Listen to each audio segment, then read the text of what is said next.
Okay, we got the Premium Mirage in the French tech tree, so here's what to expect from it. I don't beat around the bush a lot and I don't extend it too much. If you're here for just an opinion, here it is. When I flown this thing, I expected it to be like the older Mirage F1 that got released. I played it literally for video reasons and stopped playing it, except for sim.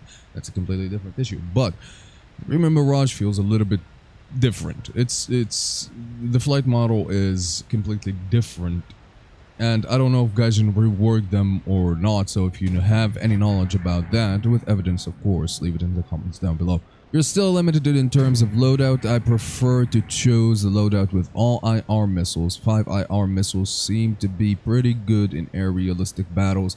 2 magics basically for your short range engagements, head-ons, all that type of stuff. The other boys, well, they travel for a really long time, even though that they pull slightly worse. So if you get behind your enemy, you're going to get a kill. It's fairly simple. Enemies don't see it too, which makes it absolutely amazing. And to be fairly honest, I didn't have a lot of struggle playing this Mirage. Even though that's at 11.3, I honestly think it should be at 11.0. But on the other hand, you have a ton of flares, so that could save you a little bit. Well, not a little bit, but a lot. Especially in simulator battles, if you're interested in that. Now, the grinders out there will be, is it a good investment to grind the French tech tree for the future? It absolutely is, as long as you know what you're doing. If you don't know what you're doing, if you're flying this jet for the first time, you're still a level 3 noob or some stuff like that, yeah, you're not going to have a good time at all. You don't know the ins and outs of the game, you don't know how jets work, you don't know how stuff works. This plane is absolutely amazing in, well, a little bit below Mach and around like that range and 600 kilometers per hour, but as soon as you drop below that speed, you're going to start bleeding a whole lot of energy and you're not going to regain it back because the plane is too damn heavy and it doesn't have enough thrust to, well, regain that acceleration. Another point that I want to make is about the air-to-air missiles, especially the radar ones. Don't bother with them. They can be easily defeated by flares, like, by chaff, I'm sorry. These missiles go for chaff like they're flares. The seeker on them is messed up. I don't know, it's not modern or some stuff like that. I don't know the ins and outs of how missiles work, but that's the historical thing about it. Like, I done a lot of research when the first Mirage F1 came out, the Mirage F1C, and it works like that. So, like I said, opt out for the like 5 IR missiles and you're good. Other than that, I had pretty good success with this plane. I averaged around maybe 2 kills a game, maybe even 3 sometimes. I got a 4 kill game, a 5 kill game. Sadly, I didn't record that. I was just messing around with some friends and I didn't expect to record. So yeah, you have that. It's a pretty decent plane and the defas are going to be used a ton with this plane. Just because you have a ton of air-to-air missiles on you, yeah, it doesn't mean that you're not going to use the guns. The guns are still the best feature about the Mirage, except for the Magic 2s, but you only get 2 of them, and, well, you know how it is. When facing F-14s, you're going to have a lot of trouble, man. You're going to have a lot of trouble. One recommendation that I would say to a lot of people, actually, I told this to a subscriber recently. Not a subscriber, a guy that I met in a match. And basically, I told him to fly low as possible, and I took him into a custom battle, and I proved it to him. I took an F-14, I launched a couple of Phoenixes, and I launched all of my missiles at him, Phoenixes and AIM-7s. He kept low, flying in a straight line. He didn't even have to flare. Like, all missiles failed to hit the target. But on the other hand, you want to position yourself on the map in such a way where you can get easy kills or get access to easy kills. Basically be the cleanup guy, and that's how it works. You're a support plane, you're leashing off of the enemy, the friendlies that are in distress. So if you engage in that furball, you launch all your missiles, your couple of magics at 2 different targets, maybe even get a backlock on somebody, you're going to just ruin their day. Don't forget to utilize the guns. This plane is excellent as snapshots. Even though that I don't show it in the video, snapshots in this plane, perfection. The rudder issues have been fixed, blah blah blah, all that. So it's a really good purchase for the French tech tree, at least. If you want another premium, I would recommend something from the Chinese tech tree, like the top tier from the Chinese tech tree. That's pretty good. The MiG-23 is also a fantastic choice if you want to grind to top tier.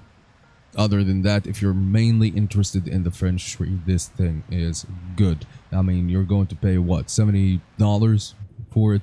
Yeah, it's still a little bit too much, but if you want to reduce the grind by a lot, well, there you go, there you have it. You can have a plane like this. Disadvantages of this thing is, well, F-14s. That's literally it, dude. When it comes to F-16s, you can dogfight them pretty easily. The easiest trick that I do against an F-16 is basically get to a high enough speed, pull out that air brake, reversal him while he's still compressing and he cannot pull up in time. Don't get him below like that Mach thing. Like 0.99 Mach is around where you want that F-16 to be, and you can dogfight it pretty easily. Just don't prolong the dogfight. If you prolong the dogfight, you are dead. And that's like, it should be like your last ditch effort, and that's about it. What you want to do exactly is, here's your tactic. You get in, you get out, you get in, you get out. And once you get that down tier, oof, you're going to wreck a lot and a lot and a lot of people.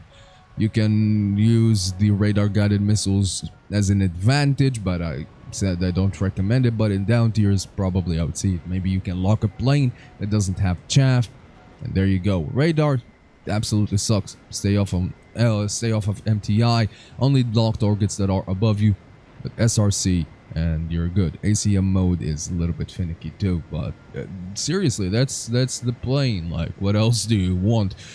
It's not the top dog when it comes to all of the premiums, but like I said, if you're wanting to grind the French tree, there you have it. If you are interested in sim, and some people are, this thing is a pretty good thing to fly, as long as you keep situational awareness, of course, stay off the radar, stuff like that.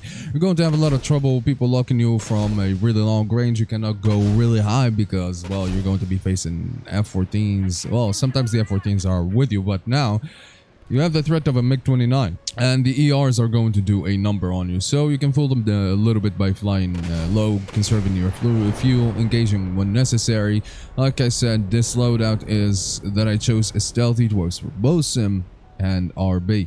It's really easy, really nice. You can take a couple of bombs, like replace like one missile with a bomb or something like that if you want to do it. Just a hint of gas.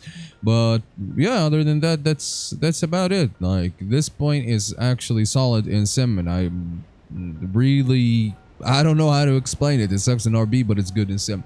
One of the disadvantages that I personally have is the bad HUD that this thing gets. Well, comparatively speaking, it's an outdated plane compared to what we have, but it's still good enough. I've tested it out. It still holds its own, and as long as you're stealthy, as long as you're flying low, as long as you're in the mountains, bopping and weaving and having fun, all that good stuff, you're using your plane really nicely, you're going to really have a good number of kills, and most importantly, a low number of deaths. Another gripe that I have with this plane is the cockpit itself.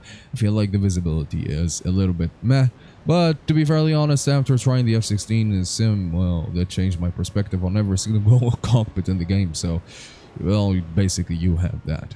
Anyway, guys, thank you for watching the video. If you've liked it, press that like button. If you disliked it, press that dislike button. And better yet, tell me, why did you hate this video in the comments down below. Now, peace.